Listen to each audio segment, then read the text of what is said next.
Drop Heather's emojis before I leave her chat. Hit y'all with a welcome back, Team DWC. It's your boy TWP Popcorn. Y'all already know what time it is. 10 a.m. Saturday, Sunday, Wednesday, aka another day in paradise. Hopefully you're doing good, feeling good, and if not, smoke good to make you feel better. If you don't smoke, well, figure it out. Anyways, let's see. Let me make sure I'm in my chat because we doing our thing now. It's time for us to do our thing. Shout out to my big homie, Rich New Design. Y'all know to go check out Coffee with Wes. He been going ham here daily, so y'all need to be over there daily. Double tap that screen. Double tap it. Double tap it. Try doing that when you coming in chats. That way you ain't got to worry about it later. Oh, did I like the video? I don't want to be looking like I'm a hater. Sitting here hate watching content. I love people that hate watch content because they make it easier for me. Hell, I get more haters watching my content than people that support. Hey, shout out to the views versus the likes because that's what that is. Anyways, we ain't going to be caught up on it. We got a long video to do today and I ain't got too much. Well, I got enough weed for the day. You see what I'm saying? Shouts out to the tray. Shouts out to the cameras up front, Fred. Shouts out to that tray. We got enough on there that we might make it through all these videos. We might. But anyways, I digress. I've been getting my mixing together because now I got 3 different video playlists. So now I got one for Wednesday, I got one for Saturday, and I got one for Sunday. Wednesday's the What's Poppin' playlist. Saturday's the to-do list, and Sunday's the ready to go. So that way I'm ready to go for the week. Shouts out to No Easy Money. It's a good topic this week. Hopefully y'all ready for it. Let's get into it though.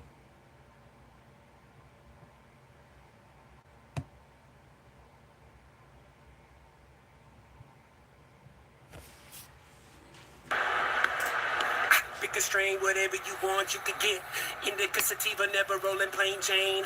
I know some people, if you want, drive 50, we ain't gon' cop any. Little mama got plenty, so many strain, puffin' the flame, nothing but dro. One for the brain, one for the body, one for the soul. Running with strange, keeping the party under control. Up, away, flying, how far are we gonna go? Smoke team in the building, got 'em is what the deal is. Recognize coming with Burns, Felix with Filling County boy, got the liquor. Castle was on a fader, Stevie came with the greenery, mixing multiple flavors, whatever you want, homie. Tell me when to say when. How about you and your friends? Come get with me and my friends and keep it real with me, girl. I don't want to pretend like this is a new thing. Really, that's what it's been like.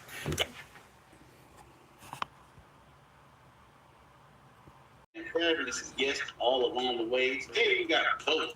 A guest is going to be talking about some fabulous resources that he's using so that you can help grow your health, business, and your wealth. Today's special guest has a greener thumb than old McDonald himself. The plants that this gentleman grows will make anybody say E-I-E-I-O. Now, when it comes to understanding agriculture, George Washington Carver has reincarnated himself in the form of a man from Missouri.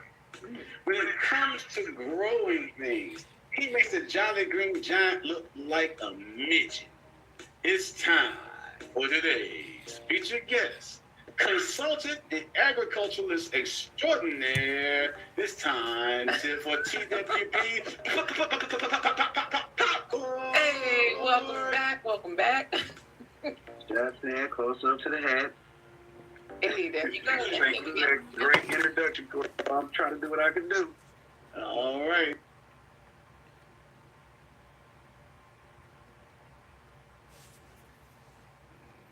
Man, this sucks. Stan, aren't you supposed to be in school?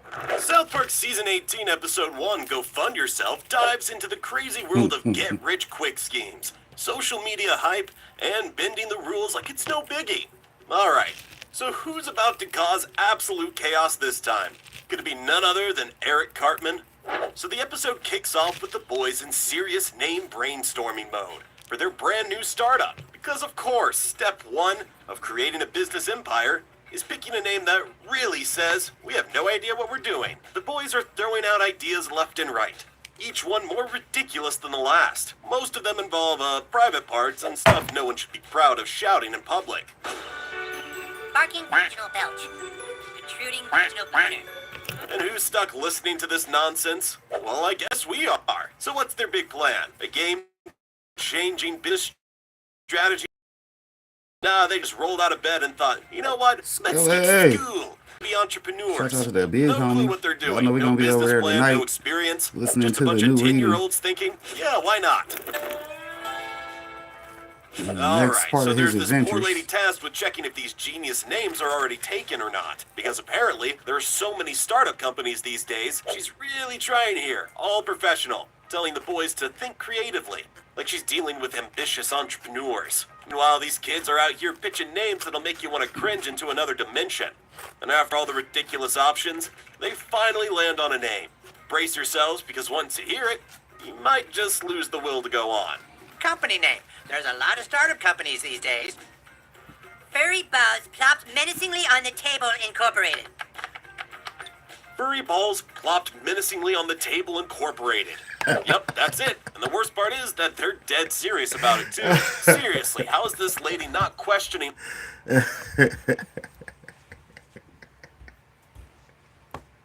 Come on now, plot menacingly on the table.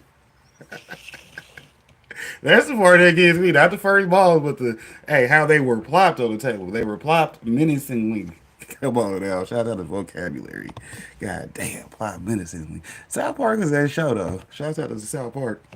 in all their life choices right then and there, because I know I am. And what's the deal with this wild startup company thing? Basically, South Park is pointing a sign at how obsessed we've become with the whole startup dream. Everyone wants to ditch their jobs and slap CEO on their Instagram bio and make millions overnight. And the kids in this episode, they're ditching school to launch some company, but there's no big plan. Just cool names and wild dreams. Sound familiar? It's basically like most startups nowadays. 38% crash and burn because they blow through their cash, and another 35% go under because, shocker, no one actually wants what they're selling. Let's be real. How often do we see people hype up some groundbreaking idea only to find out it's as empty as Cartman's moral compass? So, will the boys' big dream crash and burn, or could they actually hit the jackpot? Back home, the panic sets in. 7 words for a startup name? Really, guys? Who's supposed to remember that? Even I can barely remember it, and I'm the one telling you the story. Suddenly, they're all stressing out, realizing, this name, yeah, it kinda sucks. Because let's be real, how's this name supposed to go viral if no one can say it? Now here's where the real drama starts. Eric comes running in, all hyped up. You guys, I've got it. Cartman, who basically has very few brain cells, decides on the perfect name for their company. Washington Redskins. Yep, just like the NFL team. Eric explains some dumb court thing happened and the trademark got pulled. So now it's free for us to use. But he doesn't stop at the name. He wants to grab their logo too. His big brain reasoning? If we use their name and logo, everyone will notice us. Now, doesn't this all sound familiar to you? Because it all happened in real life as well. And that too with the Washington Redskins. Back in 2014, the Washington Redskins were in hot water over their name. It was called offensive to Native Americans, and the U.S. Patent Office even canceled their trademark, putting the team in a pretty awkward spot. South Park takes this whole mess and flips it into their own wild story, mocking how people will shamelessly jump on an opportunity without a single thought for ethics or consequences. Classic South Park, right? They go all in, showing just how far people will go to cash in, no matter who gets offended along the way. So Kyle, bless his little common sense heart, finally speaks up. I like it. Woo-hoo. What? Dude, there's already brand name awareness and it's instantly recognizable. And honestly, maybe Big Brain Eric is right this time. He's in full CEO mode, just overconfidently brushing it off with, nah, the trademark's gone, we're golden. And let's be real here, everyone just nods along. I mean, who's actually going to argue with Cartman? You? Me? Yeah, I didn't think so. So, they all just roll with it, ignoring the massive red flags, because it's Cartman's world and we're all just living in it. And just like that, these kids with zero clue about how the real world works launch their brilliant company under a stolen name and logo. It's actually quite impressive, isn't it? I could barely tie my shoes at this age, and look at these kids. And you want to know what their company actually does? Get ready for this, absolutely nothing. Yup, it's a company that does absolutely nothing. Okay, fine. They do have a little business strategy. We don't stand for anything. Remember our company plan, guys. Start up, cash in, sell out, bro down. Yeah, no idea what any of that even means. Seriously, who thought this was a winning strategy?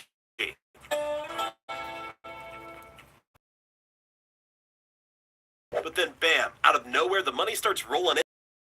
Money. People are sending them money as if they just have to get rid of it. And suddenly the boys are living the dream. They're rich overnight. They don't do anything. That's pretty sweet. I thought it was funny.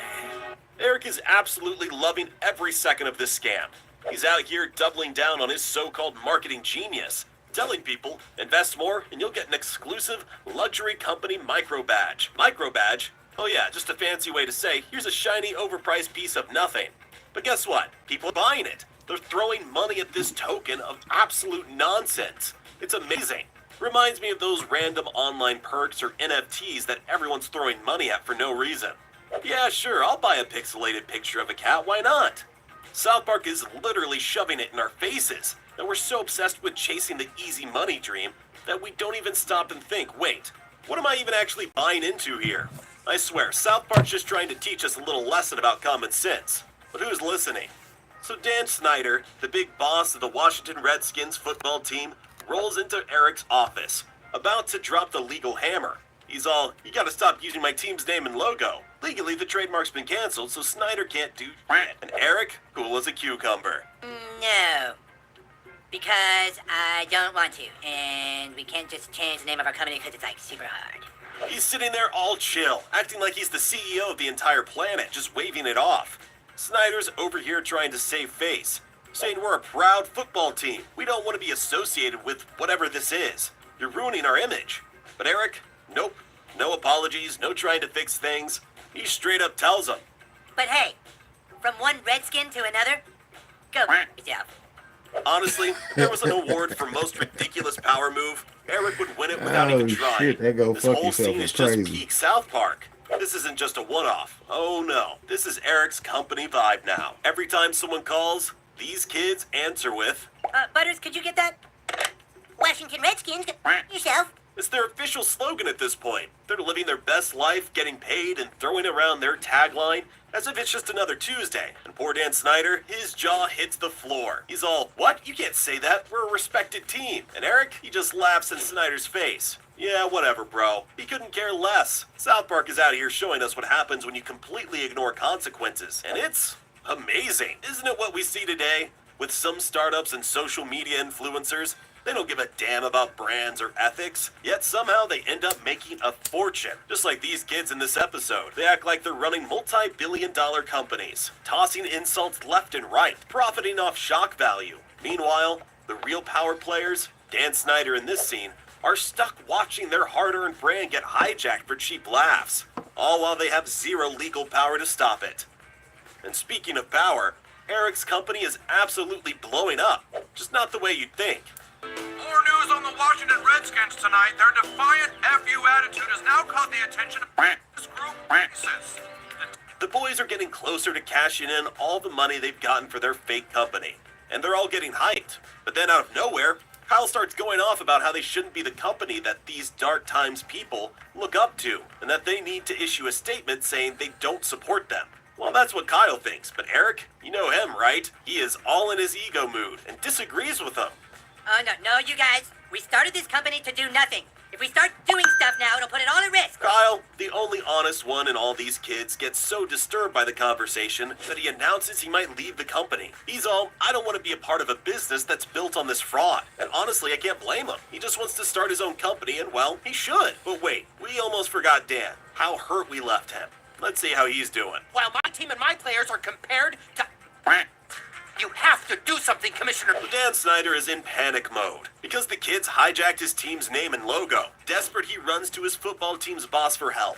Except plot twist, his boss is a robot. Yup, an actual robot. Oh, and here's the kicker. This scene perfectly throws some major hate at Roger Goodell, the NFL commissioner. The robot boss, it's a direct dig at him. They even sneak in sound bites from one of Goodell's real press conferences, making the whole thing way more hilarious. And just when the robot boss is of no help, a very frustrated Dan turns to the other team bosses for help.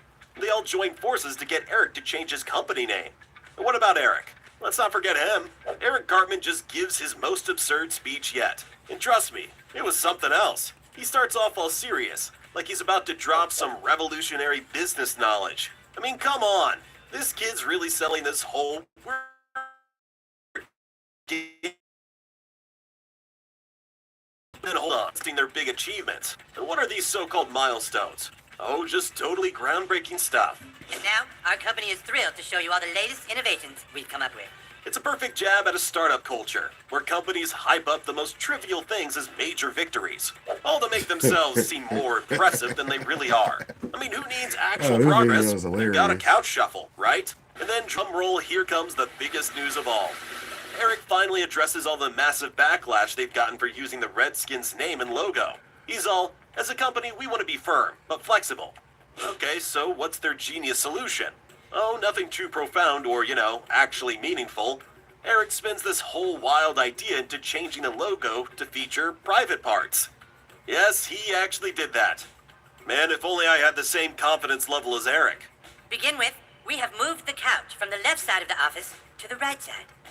Once my company gave everyone free pizza for lunch and acted like they solved the toxic working environment, even though no one even got a raise in years. Make it make sense, please.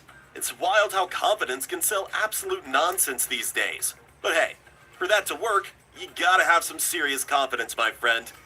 Anyways, this is where things are seriously getting out of hand. Over at Kickstarter headquarters, where everyone's just chilling and doing absolutely nothing, because that's apparently their job. The Kickstarter headquarters in this episode is a complete circus. Chaotic, flashy, and totally over the top, where all the crowdfunding nonsense happens. It's a hipster dreamland, packed with clueless, wide-eyed young folks who are just itching to jump on the latest trend, even if they have no idea what they're actually doing. The whole place is more about the vibe and the cool factor than anything of actual value. Kinda how the kids in this episode treat their own startup. Lots of talk, no action. It's like we don't even have to do anything and we just make money. It's South Park's savage take on looking successful while doing absolutely nothing. Basically, how some people act like they're changing the world when all they're doing is making a bunch of noise. Dan Snyder and his crew are sick of such people, and they're about to break into the building. They're smashing computers, flipping desks, and even beating up the employees. All for what? Oh, just casually taking their name back. Because, that makes total sense, actually. They burned the place down, leaving Kickstarter in total ruins. And the best part? Nobody does a damn thing to stop them. Honestly, that's the kind of chaos we all secretly crave at some point in our lives, right? Or am I just being a little toxic here? And just like that, the Kickstarter company has burned to the ground. The boys have no idea that just happened and are absolutely hyped. The deadline day has finally arrived, and he's all set to cash in that sweet, sweet Kickstarter money. And in 4, 3, 2, 1, that's the deadline! He logs onto the site ready to see his fortune, and bam, error 404, server not found. The whole damn website is gone. Poof, just like that. Eric completely loses his mind, starts screaming like a toddler who missed nap time, and immediately blames Stan and Kyle, convinced they somehow sabotaged him. And what does he do next? He storms over, ready to throw down with Kyle. Can't find the server? Kickstarter! You son of a... Meanwhile, Kyle is sitting there utterly lost, like the only one clever in the room of mad people. But let's not just decide if he's clever, because you never know what someone does in the very next moment in South Park, right? So, just when Eric loses his anger on Kyle, he's like, what the hell are you even talking about? While everyone's busy yelling over each other, I'm thinking, why are they even fighting each other? Shouldn't they support each other? But wait, seems like my prayers have been answered, y'all. Because out of nowhere, Stan steps up. Yep, Stan the man finally decides he's had enough of this circus. He gives one of those come on guys speeches. The kind that makes you think he's the adult in the room. Somehow, it works. The group realizes how stupid they've been, turning on each other over... What exactly? Oh right, a company they pulled out of thin air. And finally, here comes the apologies. Kyle, oh boy. Kyle breaks down with his dramatic confession. He admits, I was just jealous, okay? I didn't come up with the company name and I wanted to. You did, Eric. And honestly, you can feel his pain. He loved the name so much that it made him lose his damn mind. Like, bro, it's not that deep, it's just a name. But to Kyle, it was everything. Just like that, they're all besties again. They hug it out, bromance is restored, and they're back on the same team. It's sweet, isn't it? Well, you know what's not sweet? Cartman's final speech, yes. They head to the stage. Up lines. He's directly with...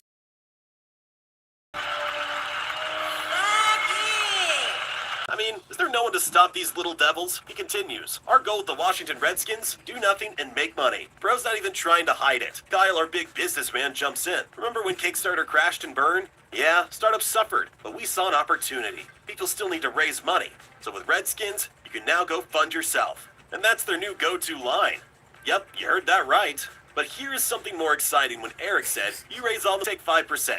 Eric's grinning like... Literally be giving us money for doing absolutely nothing. What do you even call this? Genius or just shameless? Or are they just trolling everyone just to make us laugh?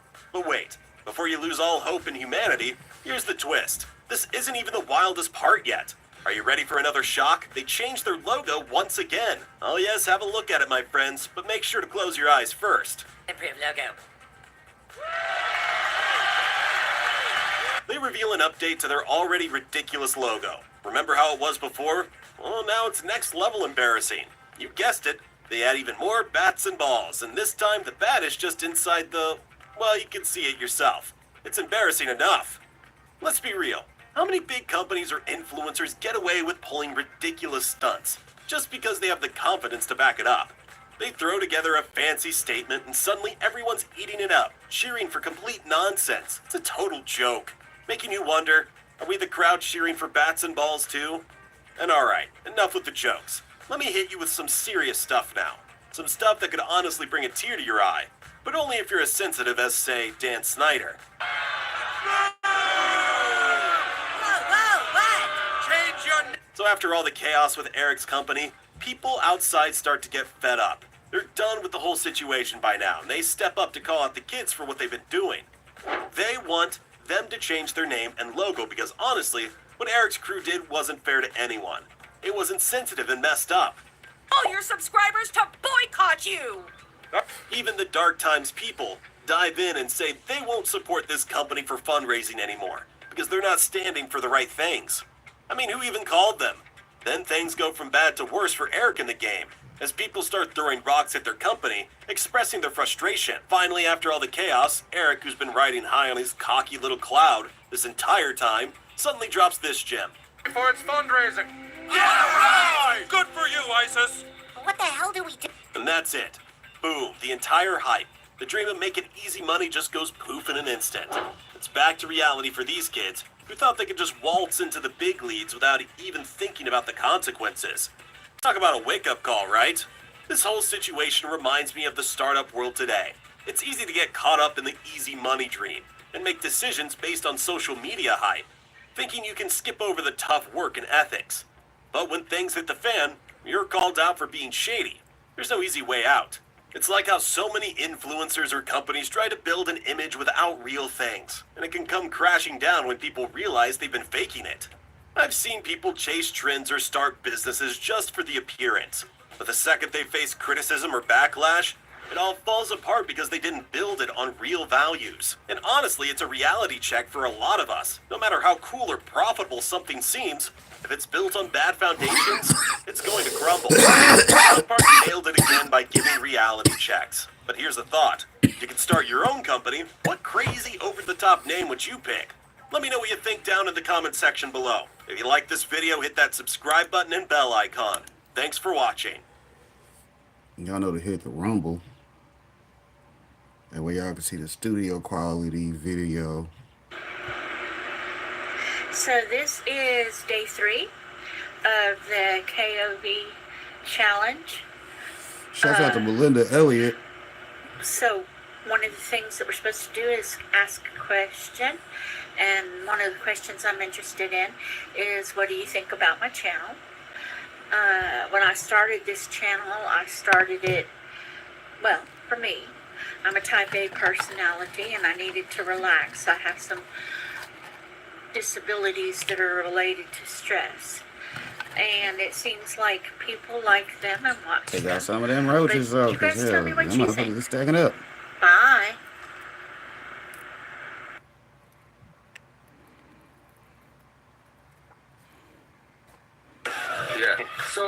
Fox Farms, though, like I noticed, like if you're going to plant Fox Farms Ocean,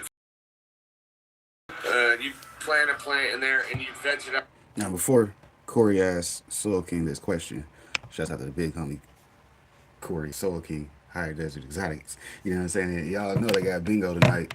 Not tonight, this afternoon. Shout out to them having bingo this afternoon. Hell, y'all know they doing that new stuff with the donations and super chats. So now they got bingo, which is cool because you know how we do. We like that. They over here being progressively pimping what they pimping, which is progressive for the pimping. Anyways, y'all know to go check out Higher Desert Exotics. Network with that buy me a coffee too, you know what I'm talking about? Out for like 2 months and you get that plant monstrous and you're ready to flip it into flower. Now you have to add amendments to there because there's nothing left in it. Okay, back up just a little bit. When you say you planted it for a couple months and it took off monstrous, do you know what's in that mix that makes that plant grow? Synthetic salts. It's pretty much what it is, but it's ammonium nitrate. So they spray this ammonium nitrate on sawdust, and that ammonium nitrate is like acid on a fucking slug. So think of the organic and biology that's in there. It's killing. They put that on there. You can throw a pile of that. It's called nitralized sawdust is what the industry calls it as an amendment to mix it, and that's what they buy. Roots Organic, a bunch of them do that as an amendment, and that's their nitrogen pack. And then they tell you they put a bunch of guanos and they do other stuff. They don't put the shit on it. That's what it is, and that's the reason the difference between a good quality soil and them. And you just explained it, is it shot up and it grew some veg and it did really well. But the thing it's missing is that now, like if you grew in my soil or some good soil, it's not always my soil, but the difference between mine, you're asking me, and Fox Farm, and all the case studies, Fox Farm with ammonium nitrate in the soil, that plant will shoot up really quick. It grows quick, and it's for tomato plants. We call it tomatoes. We'll just do tomato, but same thing with any other cultivar, is it shoots up really quick, and it puts off a few tomatoes, and the wind comes and that plant has no structure, and it falls over, and it's lanky, right? My soil versus the same tomato plant, you got a fucking heavy stalk, you got this plant that just fucking sits up and does its thing, and it's putting off tomatoes, you know what I mean? Yeah. So that's the difference. And why does mine do that? Because I have a living soil concept behind it. I want you to grow with bacteria. I want you to grow with fungi. I want you to do everything that is healthy in that plant. The last thing you want to do is feed ammonium nitrates in a tomato to your kids at the dinner table. If you once you know kind of, you know. So.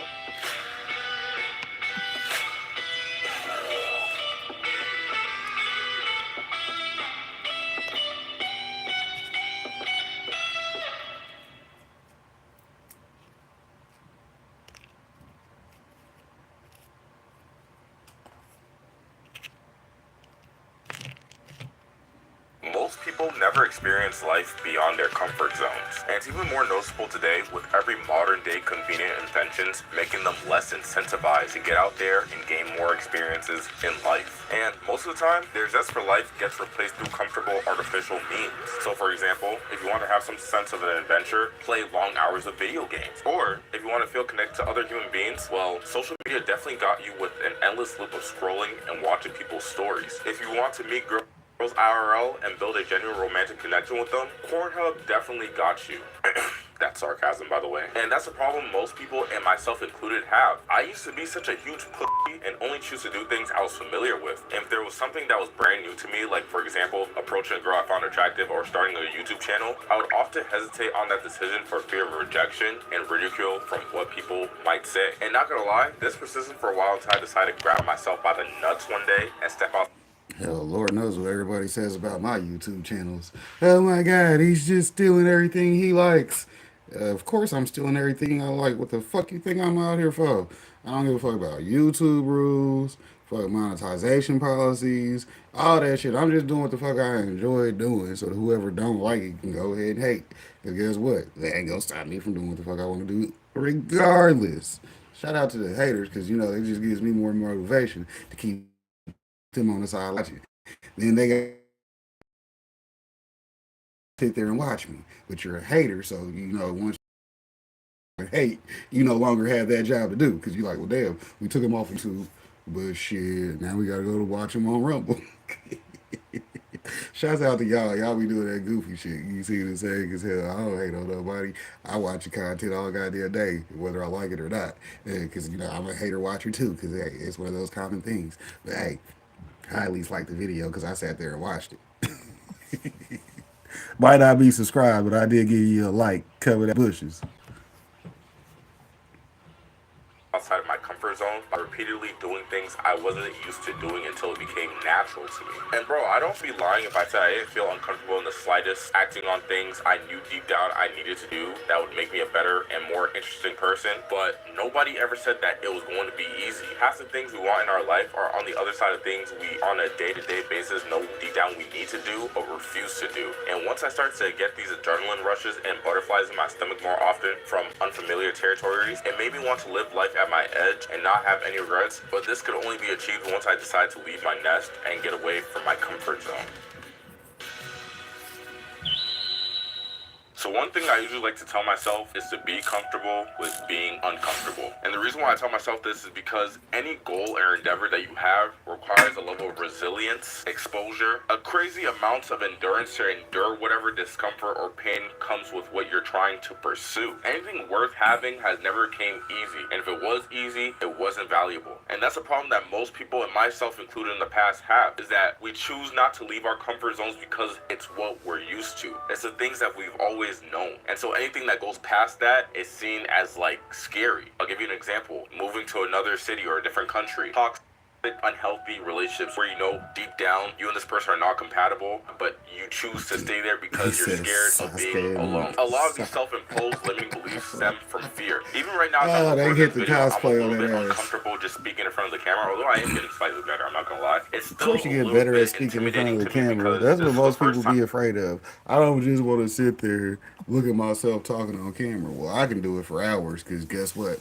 I like the way I look, whether I'm scruffy, clean, none of that shit. And, you know, I'm like super confident in myself because, you know, I like me a handful of popcorn. You dig? I like that Paradise t-shirt too because, you know, that's that original merch game. You know what I mean? We got some new merch coming out in 2025, but this that original shit for 2023. You see what I'm saying? Shout out to the throwbacks because now, you know, we'll have one more limited production of them.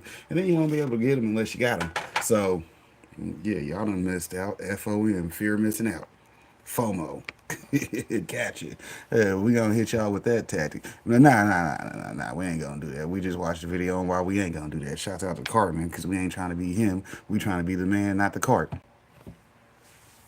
Time ever I'm not really using a script. So right now as I'm recording this, I'm stepping out of my comfort zone to talk how I would normally talk without a script. Your comfort zone has kept you stuck to where you are for X amount of times because you're so scared of change and you're so uncertain of what the future holds or what could possibly happen when you're limiting your potential. Nothing good ever comes from tiptoeing through life and walking on eggshells for the things that you want. Not to go on a whole side tangent, but there was multiple opportunities that I missed from my early teenage years that I passed up on because one, my parents were very overprotective and didn't let me do half the things. Like I wasn't even allowed to sleep over people's house without, you know, parents getting into contact with each other. Now granted, I do appreciate my parents for that, but because of that, it made me so heavily risk adverse to not take bets on myself to do certain things that would have made me gain more life experience or have even more stories to tell you guys. Now granted, I do have a ton of stories, but like I would have probably had more if I wasn't so risk adverse. Now with me saying that, I'm not telling you guys to go ahead and do some shit that your parents would normally tell you not to do, like drink, smoke, and do all that dumb shit. But it's more so the fact of pigeonholing yourself to a box where no growth is seen anywhere. That's what the comfort zone does to you. And with you staying in your comfort zone, it's making you live a life of misery and mediocrity. And if you do want a life of mediocrity, that's good for you. But if you're anything like me and you're watching this video, which you did click on this video for a reason, you clearly don't want that for yourself. Staying at a job you hate for X amount of times, 10 years, 20 years, or however long you choose to stay stay in a specific position in your life is not good enough, because at some point you're going to get older with not many exciting stories to tell. Because why? You never took a bet on yourself. You never took a bet on yourself to leave that job that you know is not good for you and pursue a different job that could potentially be better, or let that same old friend group that's probably not like a bunch of crap, making you not reach your potential that much more. That's no way to live. And that's how the grand majority of people live. You can tell that they're truly not happy and they're not satisfied with where they are in life. And why? It's because they become a watered down version of themselves just from succumbing to mediocrity. Things were not so bad to the point to where they needed to change, and things were not so good either. It was just okay. Now, with me telling you this, I'm not telling you have to be like super ambitious or make ambition your entire personality, but the fact remains, if there's a quality of life that you know that you want to reach, and where you are right now isn't necessarily where you want to be and it's not your standard for living, then you need to become comfortable with the idea of being uncomfortable, which in any case of life where growth is the center focus, it requires a level of force or discomfort. I'll give you an example. The gym. I always like to mention the gym because, you feel me? I'm always in there, right? So when you're at the gym, you're basically putting stress on your muscles for it to grow. No amounts of muscle is going to be built if you don't put a level of intensity, focus, discipline, but of course, hard work in terms of like torturing your muscles for it to grow. If you want muscles to grow, you got to put some tension on it. That's the only way. And of course, a good, healthy diet. But the fact remains is that anything worth having requires a level of discomfort. The thousands of hours I put in the gym over the span of 5 years compounded in the way that I look right now. And here's the thing, bro. You can't, one, buy muscle. You can't sit on your ass and just hope to gain muscle. It's something that you have to earn, and that's the same way you got to look at it in every other aspect of your life. And letting go of the idea of perfectionism and being stuck in analysis paralysis. I mentioned this in previous videos before. I know I'm all over the place, but I'm talking to perfectionists here when I mention the archetypal person who thinks that they have to have X, Y, and Z before doing something. I was not even fully prepared to record this video. Shit, the thing I be having to have before I have hit record is some weed. Make sure I got me some weed and some Mountain Dew. I'm low on Mountain Dew. Somebody can send me a care package at any point in time. But you know, I still got plenty of weed. So if you come through, make sure you bring some Mountain Dew because I'm low on that shit. But that's another problem. But see, I'm right here in the lab anyways. Like, man, I'm gonna have to do this video. I might have to be drinking water by the end of it. But you know how that be. The video sponsors, they appreciate that. Shouts out to the Superfood parents. Because they tell me I need to drink more water all the goddamn time. Hell, I was just watching somebody chat the other day. You know what they talking about? Quitting drinking soda. I'm like, y'all motherfuckers is quitting soda? Hell, if I quit drinking Mountain Dew, hell, it's going to be hell and high water. Because, hell, last I checked, I've had my steady supply since forever. Since, you know, at least since I got back out of jail full time.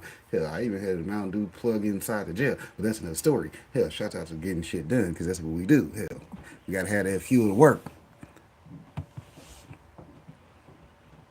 Video without a script. I'm literally just talking right out of my dome piece. But you gotta let go of that idea of perfectionism and a need for certainty that this thing is gonna work. Nothing is ever guaranteed or certain in life. So knowing that fact, why the fuck are you limiting yourself in your potential of what you can achieve in this lifetime? It's like you're literally putting yourself in a self-imposed prison. And you know, deep down there's things you want to do or need to do, but you keep putting it off just because the things you're familiar with or that you know is comfortable. The thing is, you know, ironically, deep down, that the things that's comfortable to you right now is what's keeping you down and stuck. That's one of the worst places to be in life, when you're just stuck in a limbo and doing repetitive routines every single day of your life without any new excitement or adventures to go on. I know it sounds when I say it that way, but that's the best way I can describe it. The thing is, bro, you don't need certainty to start living your life. You just need to live it and let go of all these limiting beliefs that are ruminating in your mind. And the thing is, you've been knowing that these thoughts do not serve you. And the sooner you can accept that and be vulnerable with the fact that you are scared of leaving your comfort zone, the sooner you can free yourself to do what you've always were meant to do, which is to become the best version of yourself and level up in every other domain of your life. So right now, what I want you to do is take a moment to think of some of the things in your life that you possibly are heavily reliant on,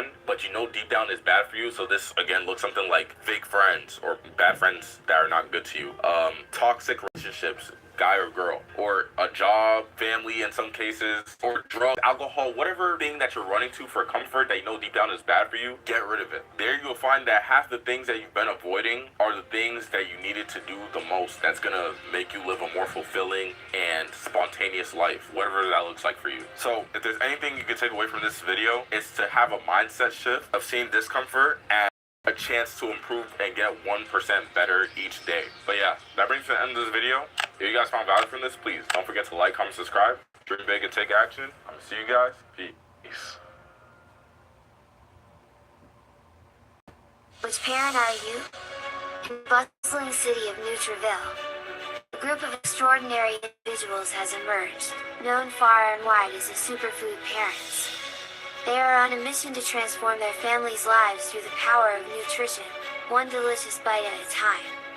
Meet Chef Laquita Marie, the culinary mastermind behind the Superfood Parents Playbook. With boundless enthusiasm, she welcomes you to embark on a thrilling journey to becoming a true superfood hero. But what exactly does that mean? In Nutriville, superfood parents are everyday heroes. These superfood parents lead the charge for better health, but not with capes.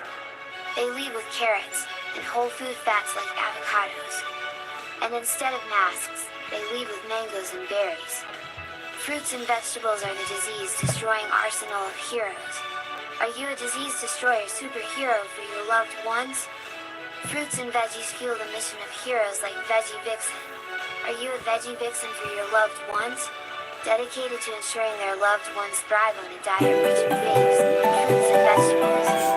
Here's your mission, should you choose to accept it, is to guide your family to superhero status by reaching the highest levels of health and wellness daily.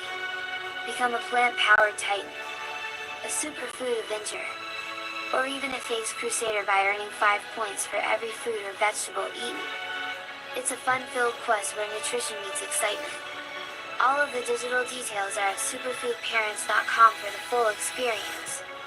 Superfood Parents has also created workbooks, where you'll discover the tools you need for success. These workbooks give you the heroic strategies to craft your grocery list like a seasoned hero. Which means you now have a playbook to even track your weekly meals like a true champion. And engage in mind-bending nutritional education with word searches that will keep your family entertained and informed. So, are you ready to join the ranks of the superfood parents? Are you prepared to unleash the power of faves and make every meal a heroic endeavor? If so, flip the page of the Superfood Playbook and let's begin your journey to becoming the ultimate superfood hero. To become a sponsor, just visit superfoodparents.com.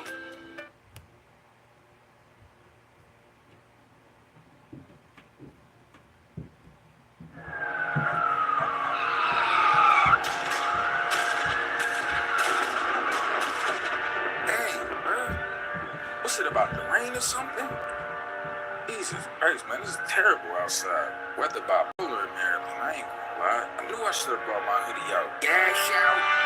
Gas out! Oh my God, this dude's trying to sell fly outside, yo, 2024. Hey, bro, get a job, bro. Yo, son, respectfully, son, I do have a job, son. I got this gas. Oh, Lord. And I'm trying to sell it to your ass. Real. Bro, you was... Bro, I don't even smoke no more, man. What you mean you trying to sell that gas to my ass? Yo, hold on. Respectfully, son, you sound a lot like me, son. I don't know what the you got going on. If you some sort of shapeshifter, son, what you saying, son? I'm just saying. Because you sound just like me. You can't get like me. Man, shut your ass up. What kind of Zah you got? Zah?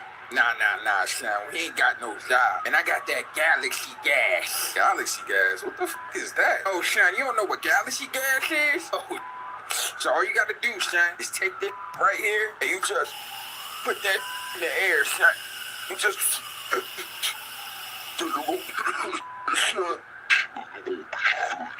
Man, I don't know, bro. Is it safe? Is it safe? Y'all look like some unsafe, son. It look pretty safe to me. Oh.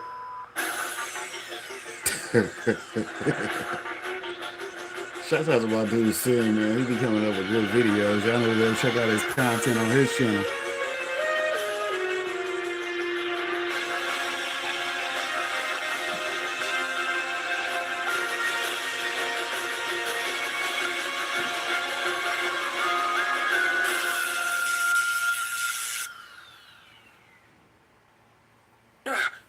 What the bro? Holy What, yo, what happened? Yo, Sean, respectfully, you need to calm down. You talking about, whoa, you breathing hard as right now, son, and your breath smell crazy. It smell like the Mucinex monster died in your mouth, and when that died, he exploded into a bunch of other Mucinex monsters, and then those little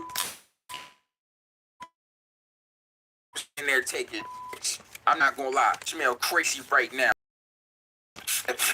What the? You just sprayed my mouth. Bro, that's never mind, bro. It don't matter, bro. Yo, what happened to me? I'm not gonna lie to you, Sean. I have no way of explaining what happened to you, Sean. So we just gonna do a Family Guy cutaway real quick. What happened to you? It's just like that one time you did Galaxy Gas and passed out in the alley, Sean. The world is canceled. No, Rick! No, you promised! You always do this! Oh, come on, Morty. What do you want me to do, huh? Ignore the fact that some two-dimensional knockoff had the audacity to rip off my intellectual property? Look at this crap. They used my font, Morty. My font. I don't care about your font, Rick. We were supposed to. Oh, boo-hoo, Morty. You want boob world? Here's a pair of circles. Now, what's funny about that is literally we've been getting reports about, using other people's stuff. Shout out to YouTube, because, companies are about their business, so if they about their business, they gonna get on your ass. But, that's why you try not to make them mad at you, and then they might let you slide. But I ain't worried about them letting me slide, because, hell, I like your shit, and if you don't want me out here doing what the fuck I do, fuck you! Shit. Big F you. Middle finger to them, you know what I'm saying? They can send a cease and desist, but we'll still be doing something somewhere, because, you ain't gonna stop me, hell. People like what I do because I do what I do because I like what I do. Shit. You see what I'm saying? I'm over here rolling up, just taking a break in the middle of the video. See, if you was watching it on Rumble, hopefully the video quality is good, because the last couple video qualities were good to where, yeah, it actually looks like good studio quality shit over there. You see what I'm saying? Your boy be trying. I'm trying. Y'all know damn well I ain't tried. I'm out here getting it in. So did he try or did he get it in? Oh, he got it in. Oh, well, yeah. Shout out to that boy. That's why he's so confident out here in these streets. He's just going to do whatever the fuck he's going to do regardless. So therefore, you might as well be confident while you're doing it. Shout out to the CIA, FBI, the G with a double E, MAS, the TER, the G with a double E. Hey, we got the bang bang boogie up. I ain't fucking with y'all. Draw a stick figure with them. We've got work to do. Jeez. This was high up a Galaxy Gas. About to OD too. Real classic sipping in. Just when I thought your two-dimensional society couldn't get any flatter. Galaxy Gas will fry your brain faster than Check Top will. You just want to leave me here? What kind of person are you, Rick? Jesus Christ, you're such a hag. Look, Maury, I know just what to do.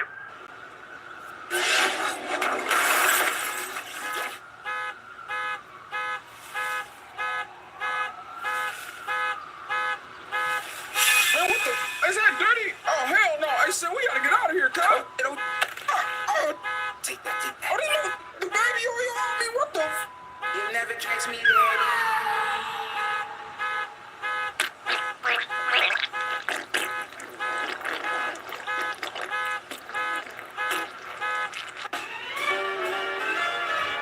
Alright, for everyone at home that just saw me passed out in the alley off of the Galaxy Gas, that should have been a wake-up call. If you somewhere in the world doing Galaxy Gas right now, I'm not gonna lie, you need to stop that shit. Cause real shit, that could be you, but you might not wake up. And I know some of y'all don't want to die right now before you are forgiven for your sins, because you definitely going to hell. I'm just saying. Now, I know some of y'all are probably wondering what the Galaxy Gas is. You're watching this video thinking it's just some shit that you in hell. And you're right, but it's way deeper than that. And how these niggas got away with selling this legally is crazy. So I brought my helper Tyrone with me today. Yo, hey viewers. Shut the fuck up, Tyrone. Now we about to break this shit down. Now first and foremost, what the fuck is Galaxy Gas? Why is it trending? And why is it legal? Now, Galaxy Gas is actually a company that makes whipped cream chargers with nitrous oxide. I know some of y'all are wondering, yo, Sam, what the fuck is nitrous oxide? Well, that's that shit that they use in dentist's office to make you laugh and shit.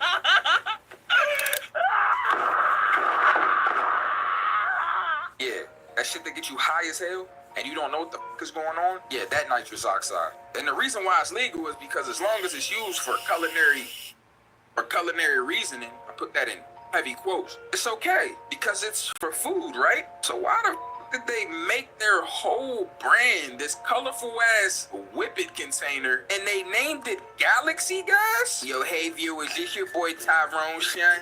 I know he said I'm his helper, son, but I'm really just here to translate this shit for y'all at home that might be a little bit more on the stupid side. Like your boy Tyrone be off the honey pack, son, so his brain cells already fried. I'm not gonna lie, son. You know that imagery they be using in schools to scare you to not do drugs? They say this your brain on drugs, and it's just an egg frying? Well, that's Tyrone's brain with the yolk going, son. I'm not gonna lie, but that's besides the point. Basically, what Shin is saying is that nitrous oxide shit, they selling that shit to the youth because they saying that shit is okay to use. Real shit. Now, I know y'all are probably like, all right, well, Sin, what's so dangerous about nitrous oxide? Well, it reduces the amount of oxygen reaching your brain. Literally doing nitrous oxide probably isn't going to change a lot of y'all's perspective because most of y'all at home are probably fucking idiots already. I know that I probably just offended a lot of my viewer base, but y'all know Sin just be playing. Anyways, this shit can lead to you being dizzy, lightheaded, your judgment being impaired, and if you inhale a lot for a long time, well, you can get oxygen deprivation and die. All Shin is saying is when you put this shit in your mouth, you probably gonna fall out. Real shit. Now that y'all know, you know, that this can lead to loss of consciousness and headaches, nausea, vomiting, a very quick rise in blood pressure, which leads to heart attack. Now that you know all of these things could happen to you, I hope that you'll stop. But if you won't, it's okay, because I'm gonna go show you some guys that actually do this shit. So me and Tyrone, we're here on the scene of what seems to be the local hangout of some local YNs. Okay, let's go over here and talk to them and see if we can get a perspective on this Galaxy Gas. They some bitches, they'll talk about you but never say how they felt. Fuck your gang and if you rock them, you don't catch, just keep it real. What the fuck? Hey, bro, respectfully, I am not trying to disrespect you right now, but I'm not gonna lie, I walked over here and you acting like a stripper right now because I'ma up the pole. Yo, I ain't gonna lie, son. Yo, this motherfucker hit you with your own punchline, son. And this motherfucker got the ski mask on and he's got the gun in my face. I'ma shut the fuck up, son. All right, hold on. Before y'all shoot us, though, I got something that y'all might be interested in. Just let yourself, baby. I'll give y'all this whipping, but only if y'all let me interview you. Now, all right, twin. That sounds like a good deal to me, twin. That sound like a good deal to y'all? Hell yeah, twin. Let me not on your phone. Alright, so I just want to ask y'all, like, when y'all do the Galaxy Gas, what does it feel like? Man, I ain't gonna lie to you, twin, that shit feels skibbity crazy, like real shit. Skibbity crazy? What the fuck is that? I mean, like, when I take it, it kind of make me feel wild, like as soon as I inhale that motherfucker, bro, I'll be high as hell instantly. Kind of feel like I'm levitating into a new world or some shit. Into a new world? Nigga, do you think this the Little Mermaid? I forgot the y'all. Alright, like, how do y'all function and doing school and stuff? Like, do y'all even live? Nigga, my brain cells don't even work right now. Them shits is unemployed. Hey, fellas. Who's in? No, not you, Seamus. Ah, poo. Bro, I'm not gonna lie, I didn't realize how bad this was. Like, y'all are really fucked up out here. I kind of feel bad for y'all. It's honestly a sad realization that we have to come to as a society. I mean, a lot of young people, they look at TikToks and other forms of social medias, and these young adolescents are actually imitating the things that they're seeing. It's kind of sad. Like, I mean, it's like they're seeing a video of people depicting this drug that seems kind of fun and inviting. It's like their favorite content creators are, you know, making videos and showing it in a kind of a good light. Even though they're trying to have the best intentions of entertaining their youth, they're actually showing them that there's drugs out there that they can't do. It's a very sad thing if you really think about that shit, son. Bro, that might be the single smartest thing you ever said. Where the fuck did you learn to talk like that? Oh, Shan, I just be watching my favorite YouTuber, Shan.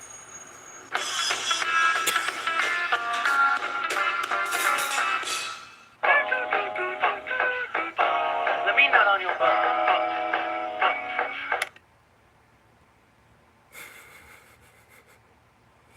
phone. Symphony, no, he owed his kick with that. Shouts out to the You big ain't even homie. a guest no more. Yeah, they've been on here. Yeah, you with your family, man. I told you we gonna bring you Y'all know to in go check quarterly out to the make Team sure all Deepwater that mess Cultivating was channel up. itself. Get some insider information. That's illegal. I mean, we gonna get some tips. Y'all already know I kick it when it comes to these reviews. So that's that. Nah, they lock Martha Stewart up. White women can't get away with it. Nobody can. What she say? She had some friends who told her some shit one night at the party, and she moved some money around, and she wasn't supposed to do that. Just lose the money like everybody. They made more money after that too. She went crazy. I love her, bro. She's so freaky. What? How you know? She freaky though. You didn't see the post when she was talking about how they came and installed her pool. Oh, this shit legendary. It don't sound nothing like no goddamn.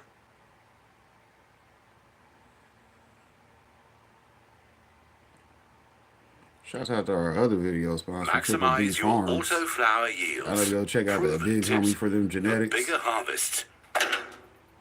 aka Son of Odin Seed When it comes Company. to maximizing yields, auto flower strains are a fantastic option. They grow quickly, are resilient, and don't require complex light cycles, making them ideal for growers of all experience levels. Whether you're working with a small indoor setup or a larger grow space, auto flowers are versatile and efficient, offering growers the ability to achieve impressive harvests in a short amount of time. But to get the best results, there are a few key factors you need to get right. One of the most critical aspects of growing auto flowers is selecting the right strain. Not all genetics are created equal, and if you're aiming for high yields, it's worth investing in strains bred specifically for performance. Today's video sponsor, Fastbuds, has developed a reputation for creating strains that deliver exceptional results, combining resilience, potency, and impressive harvests. One of their standout options is Gorilla Cookies Auto, a massive producer that grows up to 150 centimeters and can yield as much as 650 grams per square meter. Boasting a whopping 28.5% THC, Gorilla Cookies Auto is perfect for growers who want big yields without needing an overly complicated setup. Its dense buds and robust growth make it an excellent choice for those looking to push their harvest to the next level. The terpene profile adds a rich kush flavor with hints of earthy mint and a subtle sweetness reminiscent of freshly baked cookies. Another top performer is Strawberry Gorilla Auto, one of the strongest autos on the planet with an insane lab-tested 29.86% of total cannabinoids. With THC levels up to 28% and yields reaching up to 600 grams per square meter, this strain is a powerhouse for growers that value both quality and quantity. It's 600 grams of a square meter. That's nice grammage right there. Shouts out to people that know how much that is in grams. You better do your math, folks. Do your math. It's also a proven winner, taking first place at the American Auto Flower Cup in Los Angeles, California, further highlighting its incredible performance potential. The rare terpene profile delivers a genuine and super intense strawberry taste, reminiscent of freshly picked strawberries. For those who want a strain that excels in resin production, Papaya Cookies Auto is a fantastic choice. Known for its dense, resin-coated buds, it's a favorite among growers looking to make hash or concentrates. With yields of up to 550 grams per square meter and a THC content of up to 29%, Papaya Cookies Auto is also one of the best new strains according to the Auto Flower World Cup 2024. The terpene profile delivers a ripe papaya taste, accentuated by a sweet cookie background, offering a refreshing mix of papaya fruit terps with hints of creamy cookie on the inhale. So, now you've selected your genetics, it's time to think about your grow setup. Lighting is one of the most important factors in achieving big yields. Auto flowerers typically thrive under an 18-6 light cycle, 18 hours of light and 6 hours of darkness. High-quality LED lights are ideal as they provide the intensity needed for dense buds while keeping energy consumption manageable. Good lighting is crucial for full potential realization in high-yield strains. Another essential element is nutrition. Autoflowers require a balanced nutrient mix, so it's best to start light and gradually increase nutrient levels as the plant matures. During the flowering, bloom nutrient rich in phosphorus and potassium will encourage bigger, heavier buds. Training techniques like low-stress training, LST, can further boost your yield. By gently bending and tying down branches, you increase light exposure across the canopy, encouraging the plant to produce more bud size. This technique works especially well with vigorous strains, helping growers achieve fuller, more productive plants. Water management is essential. Autoflowers do better with light, more frequent watering to avoid waterlogging and ensure healthy root development. Ensuring proper environmental conditions, such as maintaining stable temperatures between 20 to 25 degrees Celsius and a relative humidity around 40 to 50%, is key. Good ventilation helps prevent mold and supports overall plant health, which is especially crucial for dense, resinous strains. As you nurture your autoflowers, you may encounter a few challenges along the way. Common issues like nutrient deficiencies, unexpected pest invasions, or environmental stresses can impact your yield and plant health. To effectively manage these, always monitor your plants closely for any signs of distress. For nutrient issues, ensure your feeding schedule is well balanced and adjusted according to the plant's life cycle and visible symptoms. In case of pests, keep organic pesticides on hand and maintain a clean grow space to prevent infestations. Address environmental stresses by regularly checking and adjusting your grow room's temperature and humidity levels. Remember, swift and informed actions can save your crop and help maintain optimal growth conditions, ensuring that your effort results in a rich, bountiful harvest.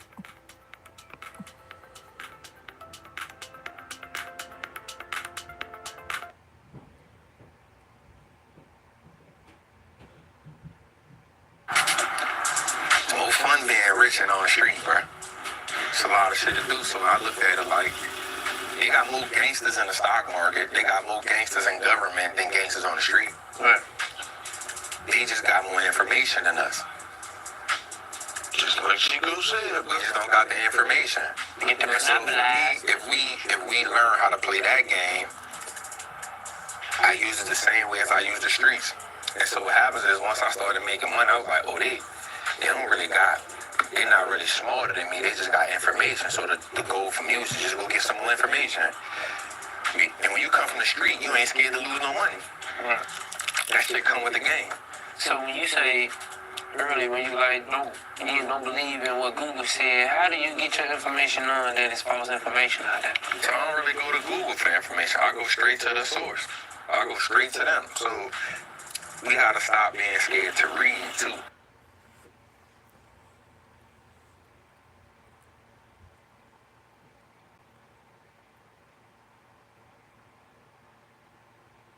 How humans got lifted in every time period. If you've watched our videos over the last few months, then you probably know about people's obsession with obscure chemicals. And typically I'm not this coy with my verbiage, but YouTube's been giving me a real paddling lately, so I'm trying to be a good boy. With that being said, I've only really discussed chemicals people are taking in the modern day. See, that's exactly why you don't worry about being a good boy. They're going to leave the content up regardless because they get paid for people watching it, whether you do or don't. So you got to remember how they work. You see what I'm saying? They're going to leave the content up. They just going to complain to you and tell you you can't get paid the conventional way. But we got to buy me a coffee. Shout out to BMAC. But human consumption of obscure chemicals far predates even history itself. So in this video, I'm going to discuss the favorite concoctions of humans in every time period and how they use them to get high. Starting in The Stone Age. The Stone Age is one of the most interesting and mysterious time periods for substance consumption. Interesting because this is where it all started, and mysterious because of how unknown it really is. We have a rough idea of what exact plants were preferred during this time period, but we don't exactly know when they were first used or how often they were used at all. Some suggest that ancient humans dating back to our ape-like ancestors were using specific plants regularly, although there's rather limited archaeological evidence to support that, and others believe that the recreational consumption didn't begin until much later in human history, like roughly 10,000 years ago, which there is slightly more evidence for. But here's the thing. Just because evidence available to shows that the earliest recorded consumption began around 8100 BC, it doesn't necessarily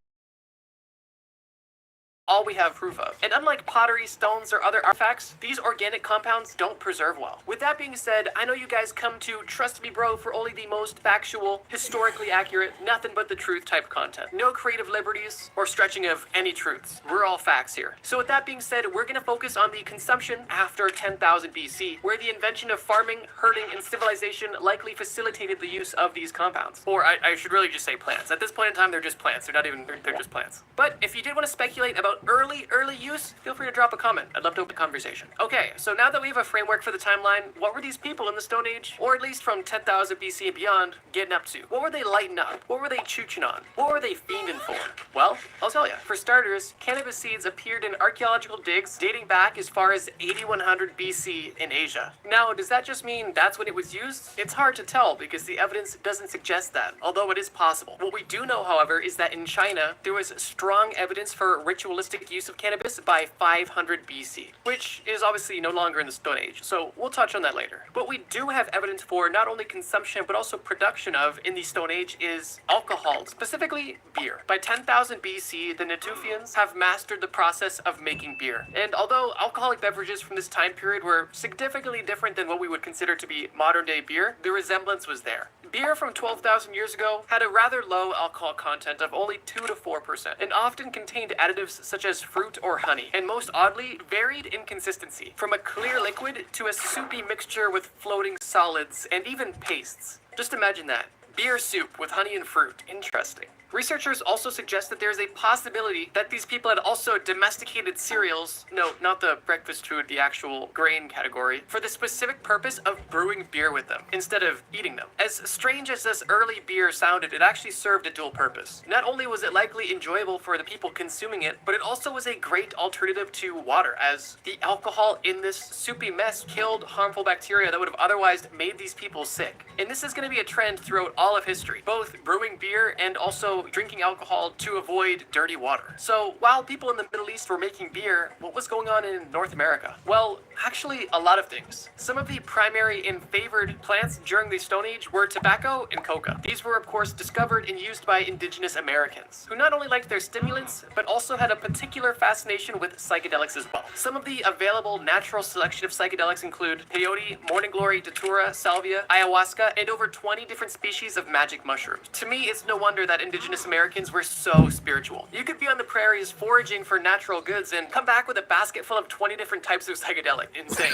One interesting tradition that the indigenous Americans had when it came to tobacco and some of these hallucinogens was nasal administration. Specifically, inhaling tobacco through your nose, which I can only assume must have hurt, but I guess to them it was enjoyable. They must know something we don't. One interesting piece of history is when the Spanish conquistadors visited the Mayan people, they were horrified by the Mayans' drug trips and saw it as the devil's work, which, if you know anything about Mayan history, I don't fully blame them for that, considering some of their traditions. For example, human sacrifices, skull towers, slaves made into skin suits. Stuff like that doesn't strike me as angelic, per se. But however you look at it, psychedelics were a major part of development and tradition for indigenous American people. The reason why people would use these plants varies for most of the same reasons that people do even in this day. People are looking to either ease pain, experience a pleasant sensation, connect with a higher power, gods or lost loved ones, or simply provide them more energy to hunt, work, and endure Stone Age life. One popular Stone Age plant that was used to serve all of these purposes was the coca leaf. The coca leaf was readily available and was easily consumed, primarily being mixed with lime and being chewed until they had a stimulant effect. At that point, they would spit out the leaves and do it all over again, with some people chewing the stuff all day long.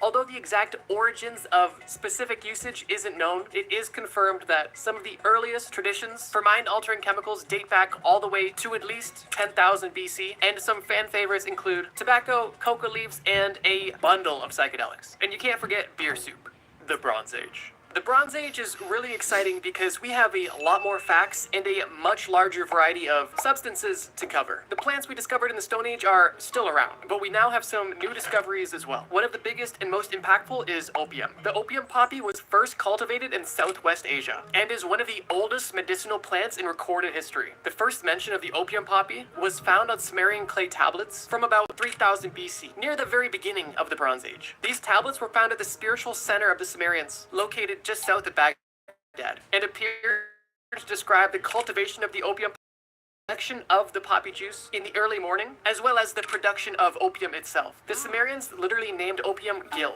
or happiness, a term that is still applied to opium in certain cultures today. Pretty crazy how long this stuff has been around and how influential it was. It likely is one of the most influential plants on this Good list. to see Besides opium, archaeologists also discovered well-preserved strands of human hair in a 3,000-year-old burial You know site how in they Spain, do. revealing They'll trace repeat amounts of themselves 3 just to different have alkaloid the substances time. associated with altered states. Now, they don't exactly know what these Yeah, psychoactive he trying to substances make were it to used the for, end of the but it is video. speculated that Shout they out to were used Neo for Cannabis. Y'all recreational know we purposes. checked him out Another last huge week. I'm dropping innovation his and link entry into again. the So, you know, lifted realm we was there working wine. out here, Early wine has sending actually y'all the appeared good in information. Egyptian Hopefully y'all pictographs. checking it And by out. the early Bronze Age, the pictographs actually showed the production of wine and beer as well. And they didn't just display it as some crazy thing. They showed it like it was business as usual. This stuff has been around. At the time, wine and other alcoholic beverages were not only used for pleasure, but they were also used for nutritional, medicinal, and religious purposes. Imagine if they advertised wine that way today. In 2600 BC, a Chinese emperor was actually studying the impact of alcohol on the public's health. He was curious why people did not live as long as they did before, and one of his people claimed, nowadays people use wine as a beverage, and they adopt reckless and unusual behavior. They devote all their attention to amusement of their mind, thus cutting themselves off from the joys of a long life. Their rising and retiring is without regularity. It's crazy how even 5,000 years ago, alcohol was having a negative impact on people's lives, and today it's still popular as ever. At this time, China was really on some other stuff, because not only were they investigating the impacts of alcohol on the public, but they were also bringing to market some of the most influential medicines of all time. During the Bronze Age, Emperor Sheng Nong discovered a wide range of medicines almost 5,000 years ago. These included the first caffeinated tea and ephedra, which was used to make amphetamines. Emperor Sheng Nong prescribed tea for malaria, rheumatism, and poor memory. Caffeinated tea was also commonly an antidote to poisonous effects of other herbs. Ephedra was a natural stimulant that helped with asthma and was probably used for other things too. There's a reason that people still reference ancient Chinese medicine today. Even back in the Bronze Age, they were really on their stuff. Besides the discoveries of opium and amphetamines and wine, there was obviously a ton of development going on with tobacco, beer, and psychedelics. Tobacco was being traded and cultivated, beer production was being improved, and shamans were using psychedelics as a gateway to the other side. Definitely an interesting time to be around. Similar to the Stone Age, all of these substances had similar purposes, with a primary focus on religious and medicinal benefits. Of course, with some leisure mixed in there as well.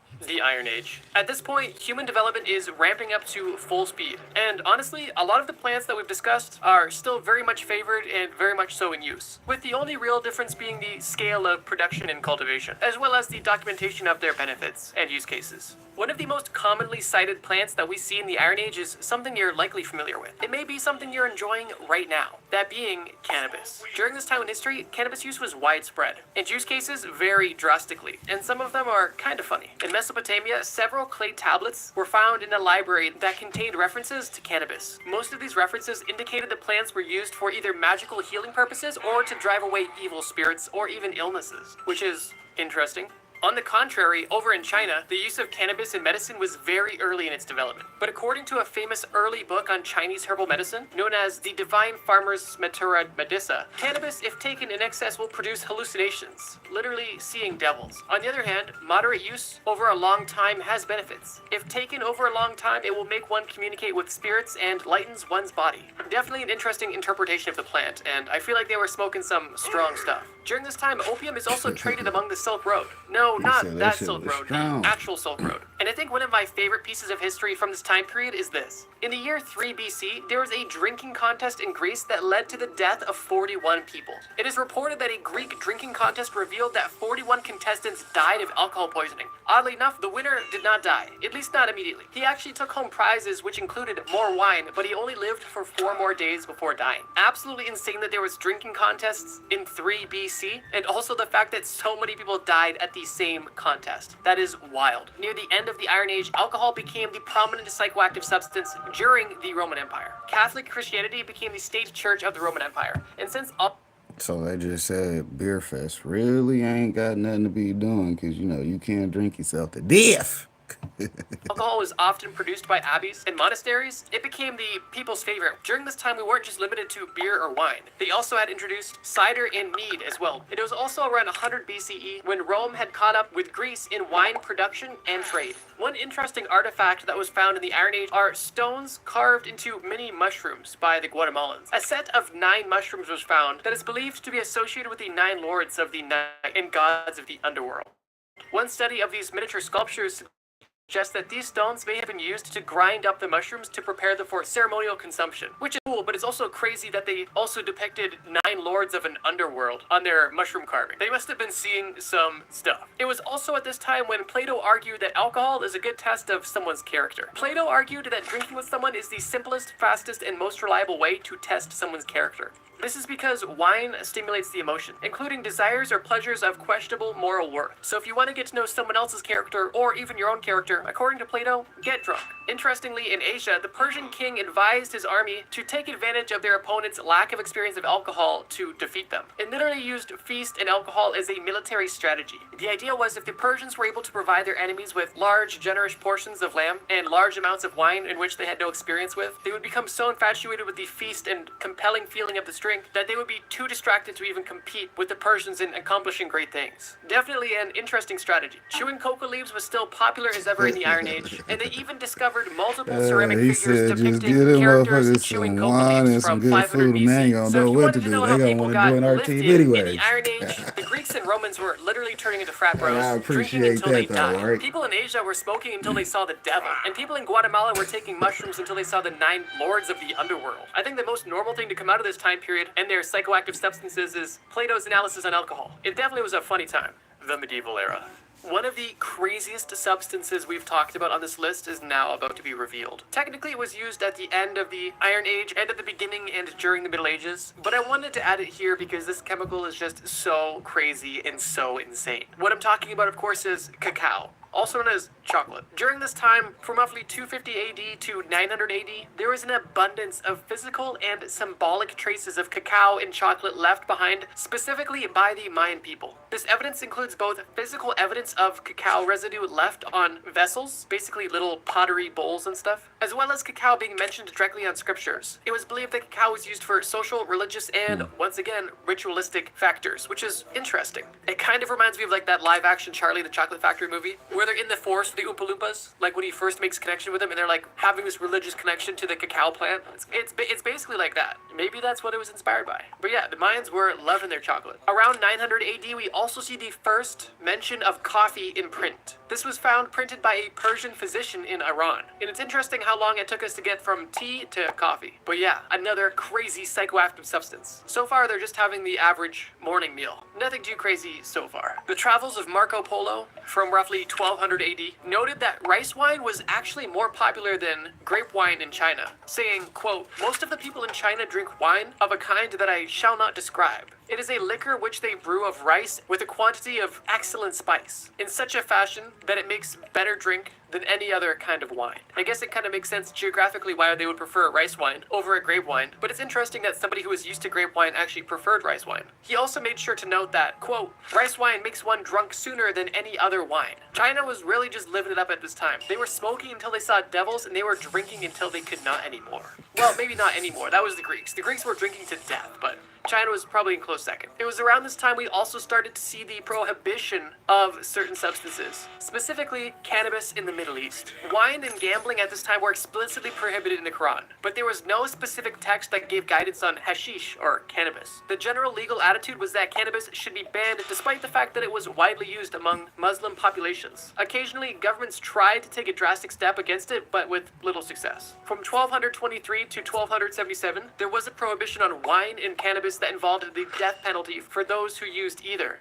But it's noted that this prohibition didn't stop consumption and only caused the killing and maiming of people. So, although they were trying to get rid of wine and weed, one thing that they were ramping up production of was coffee. During this time, the first coffee trees were being cultivated on the Arabian Peninsula. And at first, coffee was used for medicinal and religious purposes, like many chemicals of this time. Funnily enough, the way that this was used for religious purposes was claimed that it would be used to help people stay awake during long religious ceremonies, which to me is hilarious because it's like, here, take this. This is going to be long and boring. But hey, if it works, it works. Honestly, medieval time seems like a pretty chill time, with a lot of cool innovations like chocolate and coffee, and also some interesting attempts at prohibition. I think it's safe to say that at this time, the most common substance of choice was definitely alcohol, as its recreational use was ramped up significantly. I think one interesting example that showcases this pretty well is the fact that they used distilled spirits as a prescribed medicine during the Black Death. During the mid-1300s, distilled spirits were prescribed by doctors during the Black Plague, with the thought that it would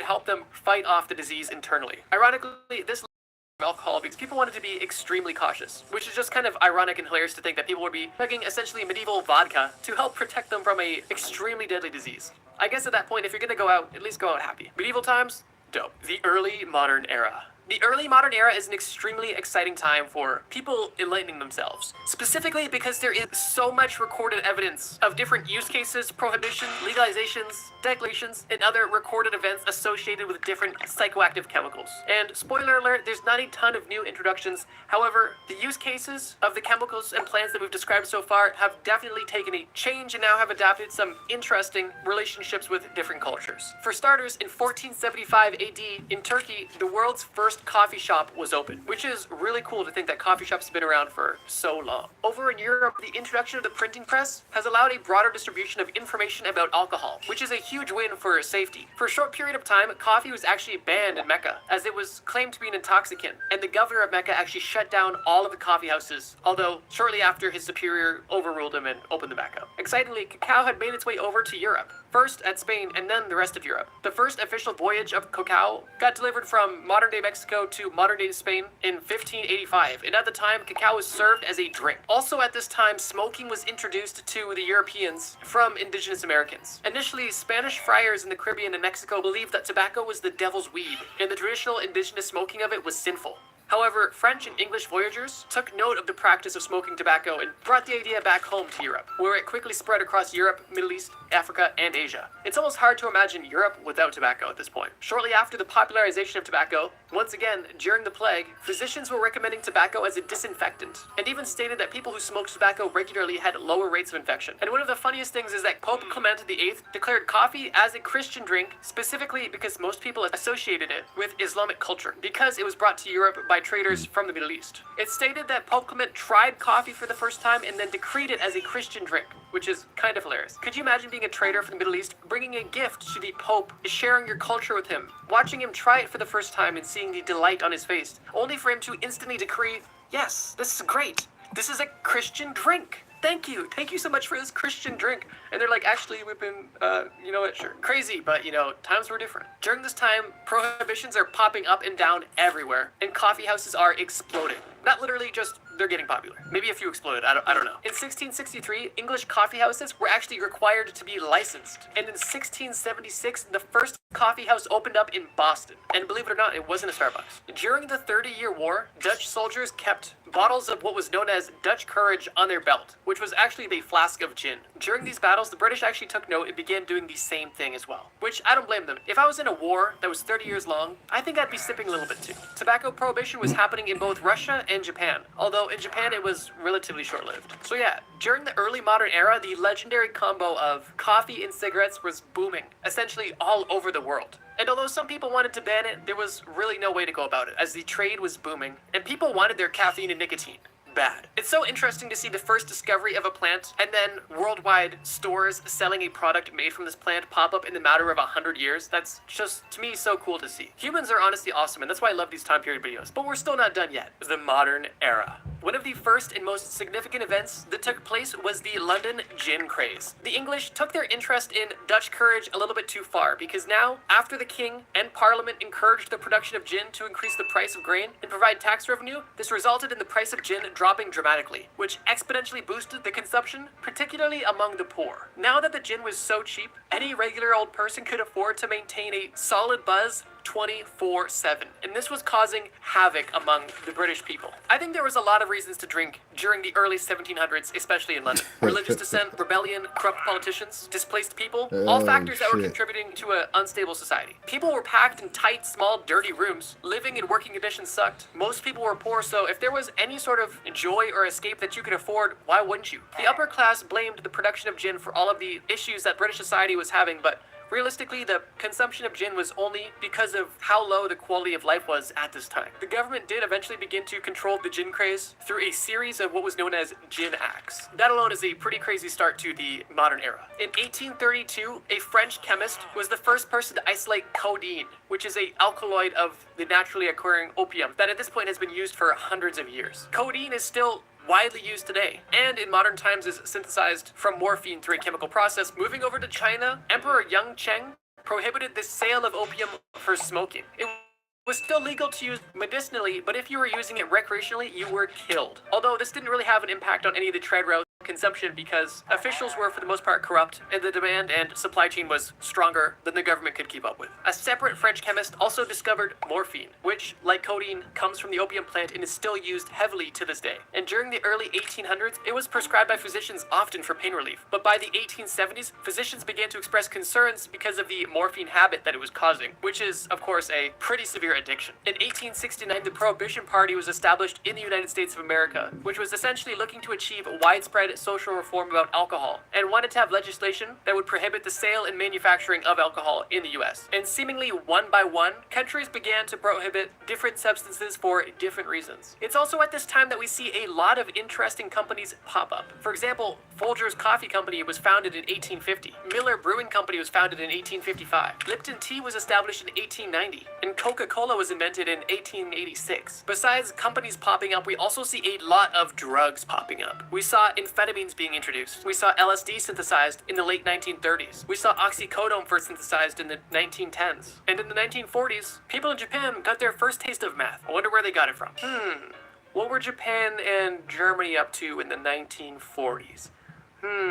The modern day is honestly a super interesting time because we see the industrialization of all of these compounds that, for the most part, have been around for hundreds and thousands of years. And not only do we see a lot of companies pop up, but we also see a lot of legislation, specifically regarding to temperance and regulation. And we also see the first introduction of a lot of synthetic, or at least processed chemicals that we now would consider to be pharmaceuticals. It's truly crazy how fast things have developed. And I guess these are all more or less of a byproduct of the Industrial Revolution, which I would consider to be a huge landmark in civilization and human history as a whole. I bet you guys are curious about what are the craziest, scariest, and deadliest examples of drugs that people are taking in the modern day. And if that's something that interests you, then I have something for you. But unfortunately, it's not in this video. On screen right now, I want you to watch this playlist about the craziest drugs you've never heard of, in which I go into detail about specific chemicals and drugs that people are taking in the modern day. And if you haven't seen them yet, then I would definitely recommend giving them a watch, because it's crazy some of the things that people are making and taking today. Thank you guys so much for watching this video. And as always,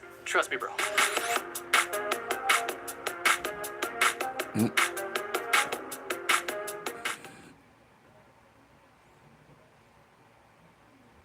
Oh, there we go. I knew we had a beat. Shouts out to the beat.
give it gas when I'm dipping competition, getting past, living fast, furious, staying on track, never worry when I'm spinning. Last better get in, back, ride for my dog, alphabeted on us, you gon' get it back, never split this pack. Whenever I witness cap, we ain't fucking with your fiction, facts, your conviction lacks. When I get up in my bag, I'ma spend, we ain't tripping off tax, clipping this tag, working on my wish list, cooking this cake. Let me flip this stack, you a flash in the pan, while you relaxing, I can't. My team finna back the sedan, putting tracks in the sand, pushing my craft for the fam, got the people all clapping their hands, putting cash in my brand, keeping my octane high, my grade premium, not 8-9 or 8-7, and when I run across state line, I'm 9-1, I gun it, clock great time, my time come, disappearing in the dark horizon, way I cut turns, I'm as sharp as diamonds, got 'em on tilt like a car's alignment, this is raw refinement, not a hard assignment, I'ma give it gas, give it gas, bitch.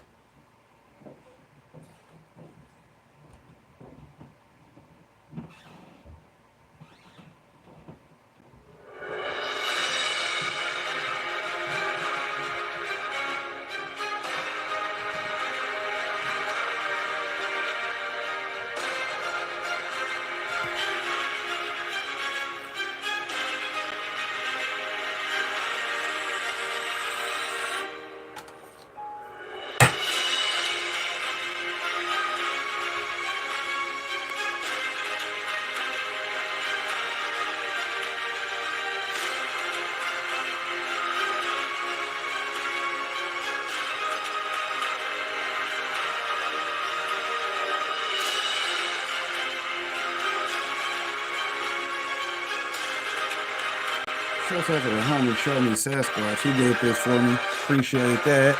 It's the second one he's done for me. Go check out his channel.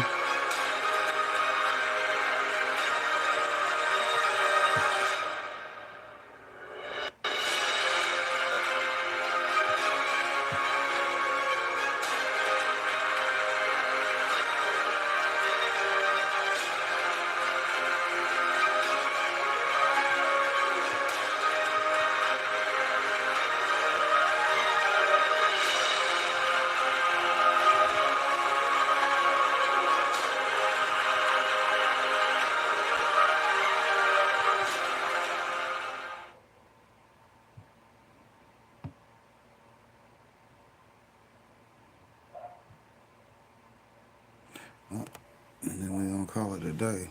I gotta get up out of here.